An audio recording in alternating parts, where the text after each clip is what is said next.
Hello everybody, welcome to the video and welcome to the channel. Today we're going to be doing some mowing out here at the family farm and talking about this mower right here and a couple others like it made by Dixie Chopper and why I'm not a huge fan of them. So let's get started. So for those of you who aren't familiar with the channel, this is the family farm.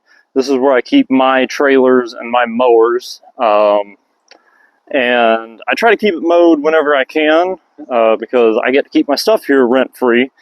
But I mowed this area here less than a week ago. We mow kind of around the chicken coop and then around all those trees and around the building here. We do all of that with a mower to kind of keep it looking nice. That's kind of the yard.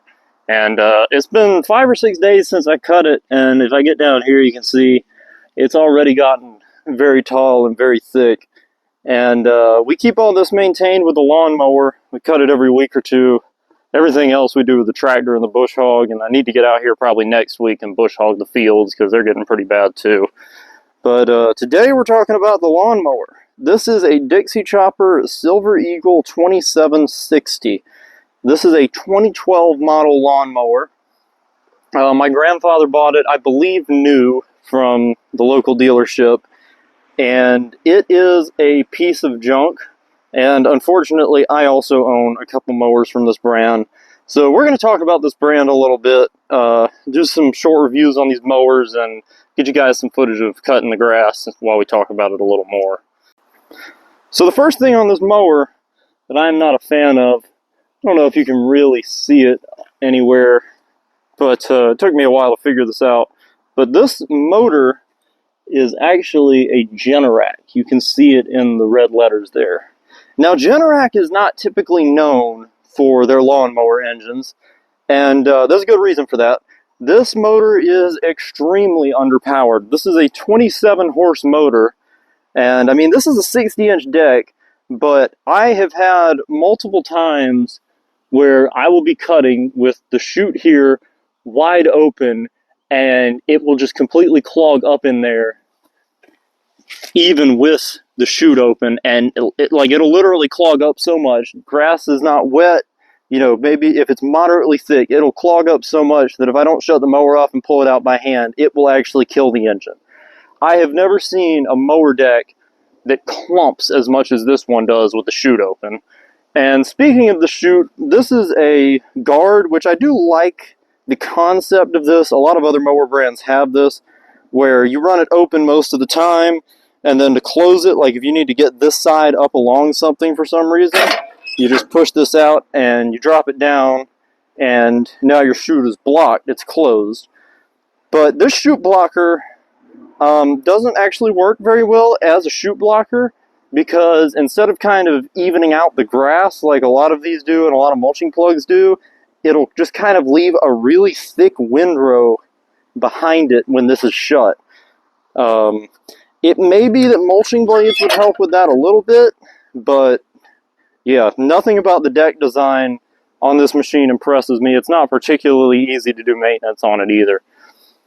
And then if we come over here to the control panel, this switch actually no longer works. This had to be bypassed, and this is now the PTO switch.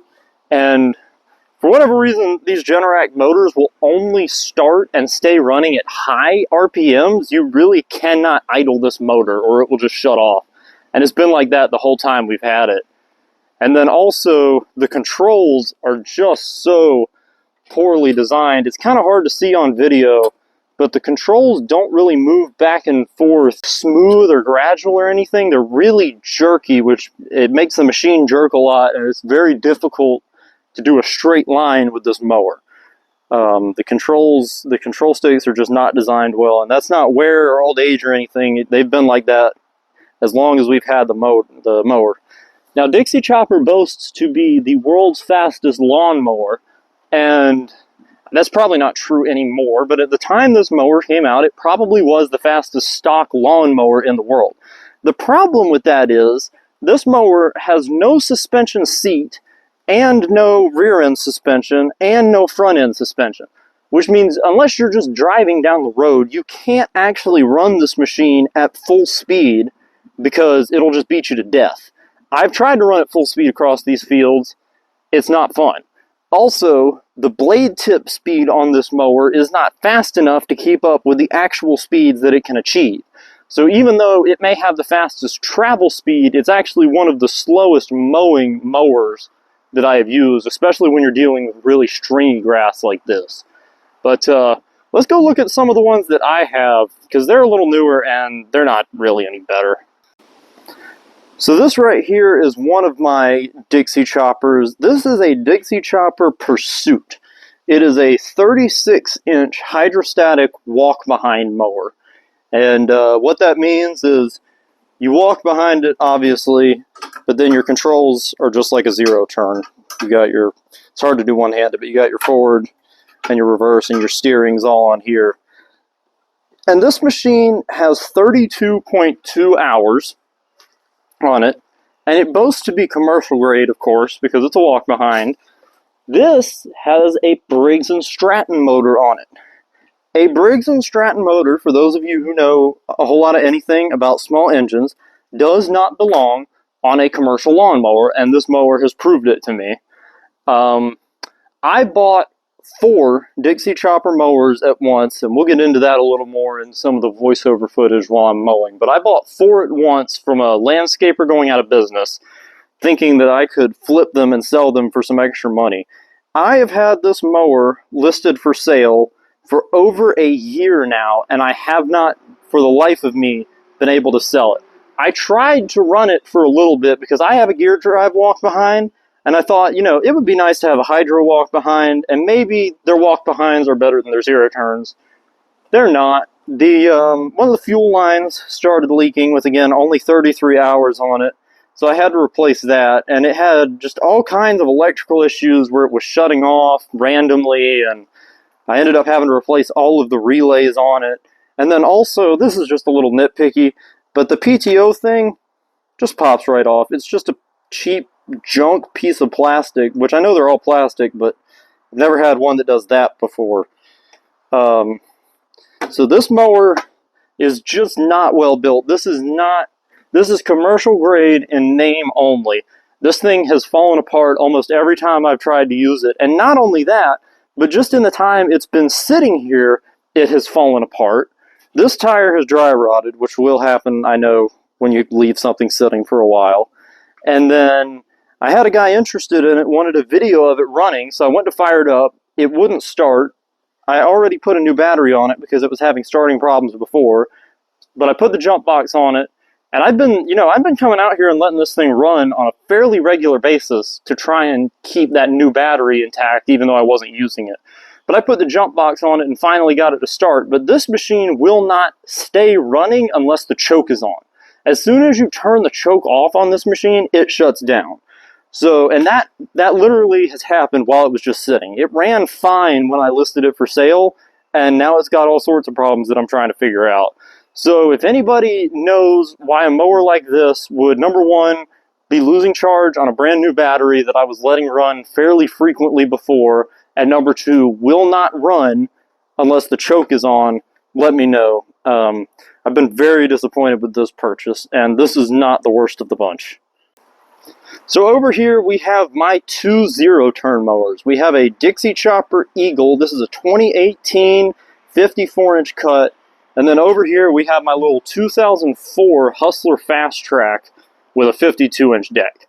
Now, if you were to go to a professional landscaping company and you looked at these two mowers, you would assume that was the primary one they used, that Dixie Chopper right there. It's a beefier and looks like a better built machine. That's the better built machine. My 2004 Hustler Fast Track, my older than me lawnmower, is my primary mower, not this Dixie Chopper here. This is a 54-inch cut Dixie Chopper. It does have a nice seat. It still doesn't have any built-in suspension, so it's extremely rough, but they improved the seat on it, and they did actually finally put Kawasaki motors on them. This one's, I think, a 2018. This is the only one that has a really good engine on it. I did have a stand-on, a Dixie Chopper Striker that I'll get into in a bit, with a Vanguard, which is the commercial Briggs & Stratton. Not as good as a Kawasaki, but, you know, that was a decent motor. But the motor on this one is not the problem. The number one problem with this machine, well, we had to bypass the seat switch because the seat switch went all haywire. And I'll just go ahead and warn you guys now. Anytime you see a lawnmower with this control pad where it's, you know, keys and push button start and this style PTO and buttons to raise and lower the deck, run away. I know the newer Dixie choppers and the Spartans have them, and I think there's some other ones too. That adds no convenience. If anything, it makes the machine less convenient to operate, and everything to do with that panel is essentially impossible to fix for just a regular guy unless you know a lot about mower electronics. So that is just the worst. The deck here is bent, which that I knew about, so the chute blocker obviously does not function at all. And then the main problem that I had with this mower was the hydraulic motor. One of the hydraulic motors went bad when I was running it one day, and I have yet to replace it because that is a $2,700 fix, and as long as it takes me to actually be able to sell these Dixie choppers, I don't want to put the money into it.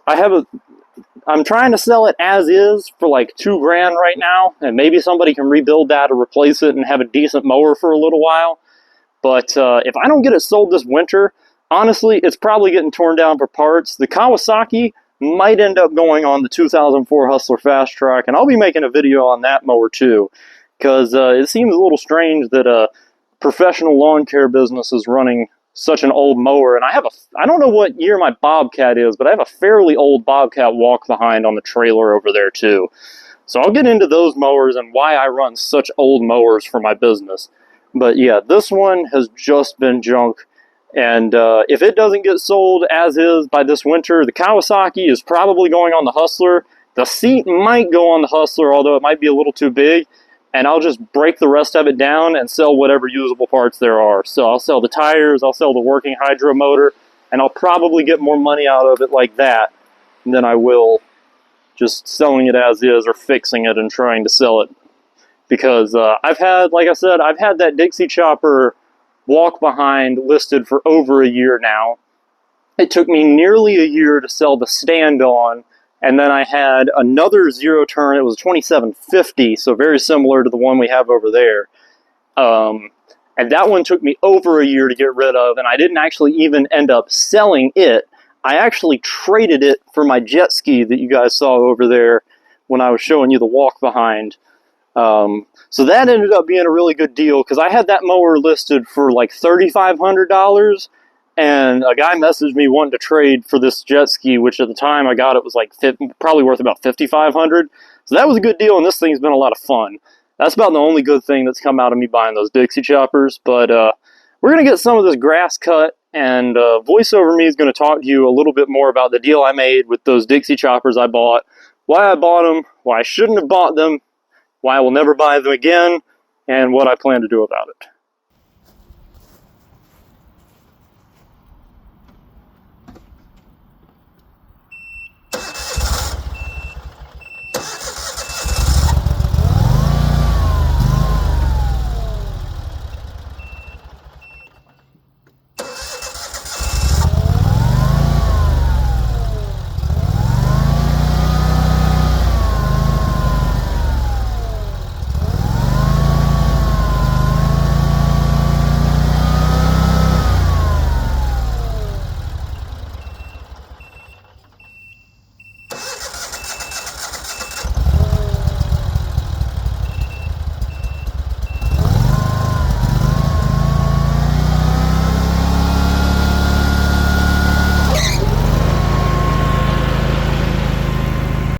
So as you could see there from the beginning of this clip, I'm already having problems with this Dixie chopper getting it to start. But I'm not going to talk about this one too much because I want to take this time to talk a little bit about the mowers that I bought. So as you've already seen in the video, I have the 2018 Eagle and the 2016 Pursuit, which is the zero turn and the walk behind respectively. I also bought a 2012 2750, which is almost identical to the mower you see me on now, except it had a 50-inch deck, and I bought a Dixie Chopper Striker, which is a stand-on, and that one had a 54-inch deck.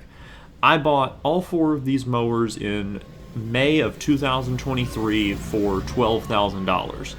And assessing them online, I came to the conclusion that I could sell the larger zero turn for $6,000 to $7,000, the stand-on for $7,000 to $7,500, the smaller zero turn for $4,000 to $4,500, and the walk behind for $2,000 to $3,000.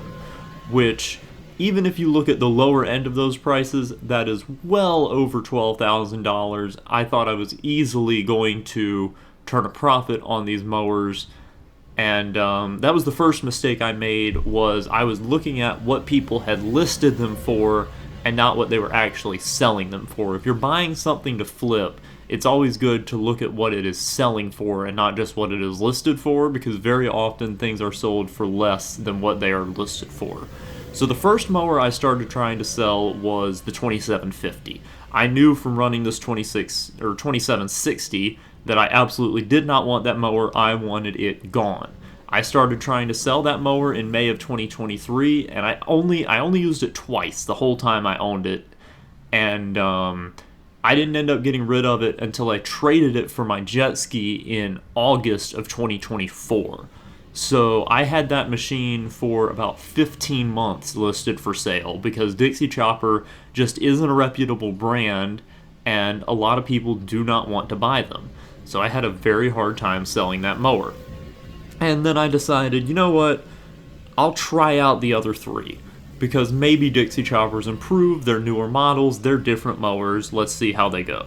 Well, the first one to fall was the Eagle, which you see I still have.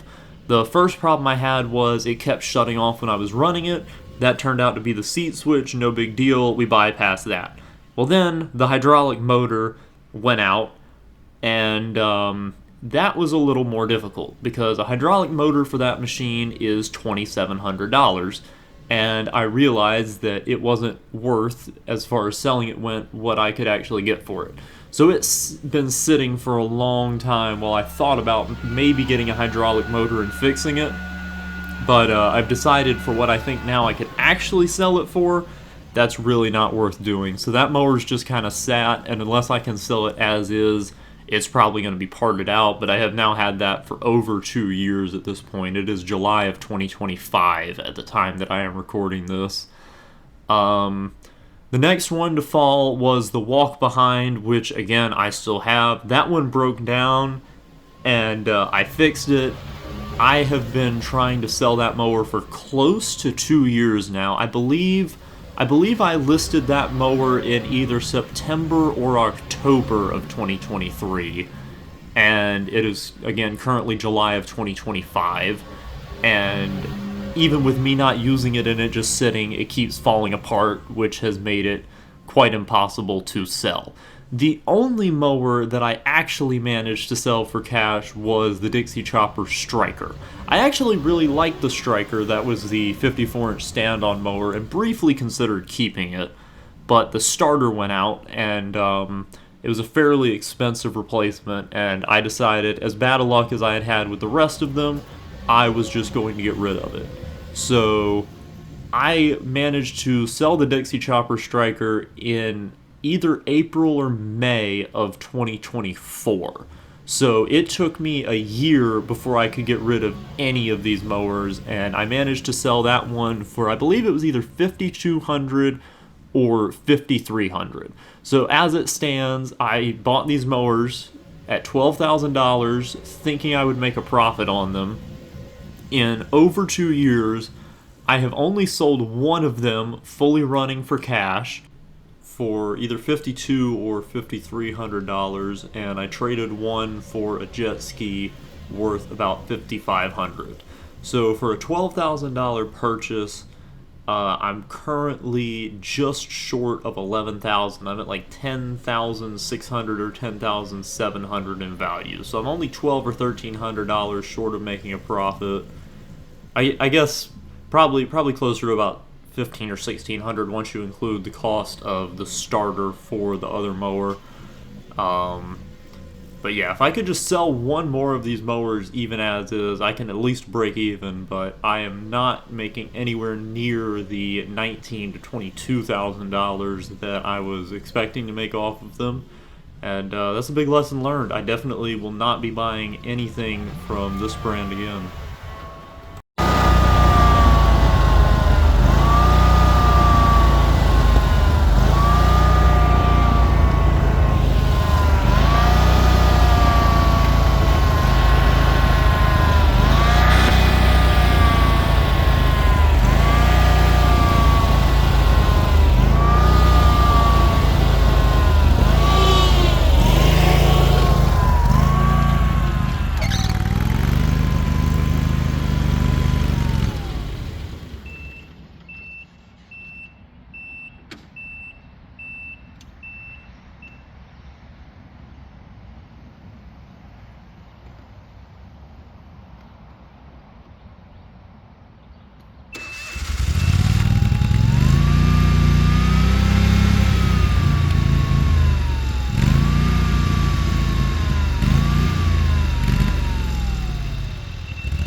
Alright, well that was weird. I was running it and it started pulsing and shutting off a bunch, and then as soon as I grabbed the camera to show what's going on, it just starts running fine. I'm gonna cut this last section of this. I usually do this all at once and just run diagonal across the whole thing, but if I did that you wouldn't really be able to see the mower, so I decided to split it into two sections. So I'll film this last section, see if it does anything. Yeah, I don't know what's going on with it. Maybe it just got some trash in the fuel or something and pushed it through.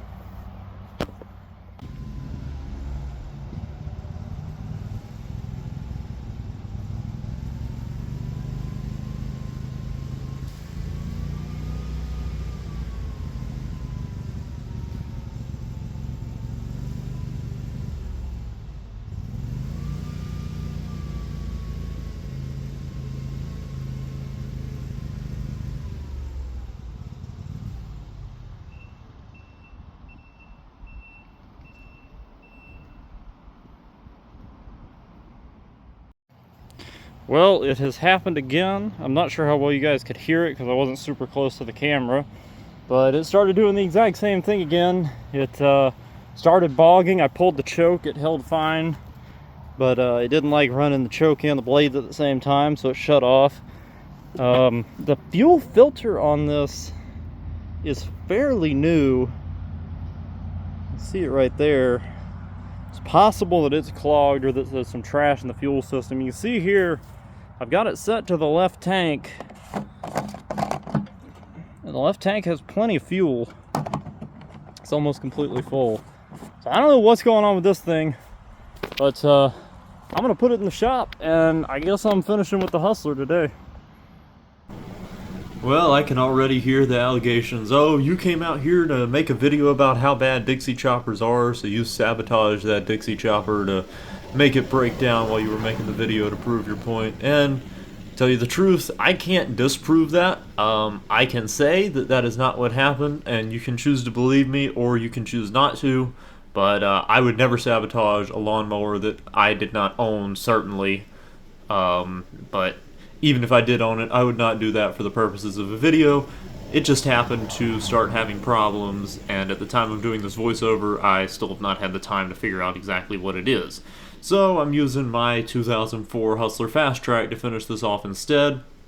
And I guess now would be a good time to talk about some of the problems that the farm Dixie chopper has had, because that's the one that's been around the longest. Now, I don't have the full, I guess, medical history for that Dixie chopper, because, like I said, it's a 2012, and my grandfather bought it fairly new, so I would have only been 7 or 8 at the time he got that mower. But I know in recent years we've had some problems with it, and more so than the mower, we've had a lot of problems with our local Dixie chopper dealership. We were having some electrical issues with the mower, so we took it to them to try and get that figured out. And it turned out to be a very minor thing. But when we took it in for the problem, they told us that it wasn't having that problem at all, and that actually it needed a hydraulic motor. So it, we hadn't had any problems with the hydraulic motors. We were having an electrical issue. And my grandfather has passed away, so my grandmother, being the owner of the mower, went ahead and let them do that because she figured, and we kind of all figured at the time, they were telling the truth, even though we hadn't had any problems with the motor. So that was, again, a $2,700 repair, same as what it would have cost to have it done on my bigger mower. And I really, to this day, now don't think it needed that. And they didn't end up fixing the electrical issue, so we took it back to them, and they gave us the price to fix it. It seemed a little bit ridiculous. They wanted some absurd amount for some small electrical component, a few $100s, I think. And once they had diagnosed the problem, my dad went and found the part for $60 and fixed it, and we haven't had that problem with it since. But it seems like that Dixie chopper has at least one major issue every year, and this seems to be its issue for this year. Hence the reason that I am here on a 2004 52-inch mower instead of the 2012 60-inch mower with the 27-horse motor cutting all this grass. Well, the Hustler did the job when the Dixie chopper could not. I'll definitely have a separate video coming out about this mower and probably the Bobcat too, talking about why I use such old mowers. But honestly, that's a pretty good case in point. The Dixie chopper failed me and the Hustler had to finish the job. Now, it may be that it is just the fuel filter. I don't think it is. I am fairly certain that fuel filter has been replaced within the last year. I'm not 100% certain of that, but I feel like I remember replacing the filter on that one fairly recently. But I'll put a new filter on it and see if that fixes it. But it seems like that mower gives us at least one major problem every year.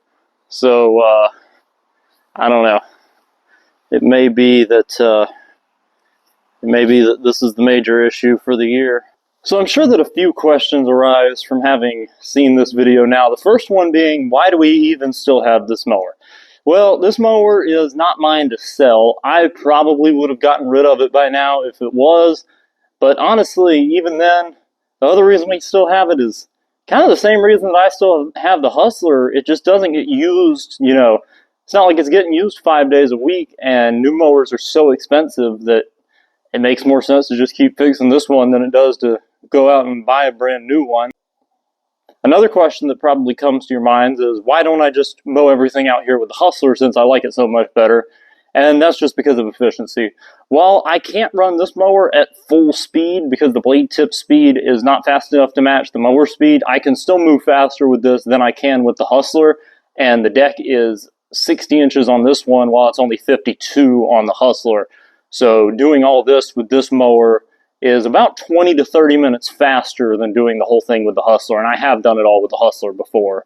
But it's just more efficient, and I'm not putting wear and tear on my machine when I'm using this. Since it's here, might as well use it. It does get the job done quick when it's working. I wouldn't want to use this for residential purposes because it can't hold a straight line to save its life. And honestly, I just don't like 60-inch decks for residential work. I'm sure 60-inch decks for residential are great in areas with a lot of big houses, but I live in an area with a lot of subdivisions with, quarter-acre to half-acre lots. So there's just not a lot of need for a 60-inch deck for residential work. But for doing something like this where it doesn't have to look, completely perfect, it's not for a customer or anything, this mower does get the job done. So I think that's pretty much going to be it for this video. Thank you guys for taking the time to watch. I hope you enjoyed, and I hope you can learn from some of my mistakes. And of course, I hope to see you in the next video. Goodbye.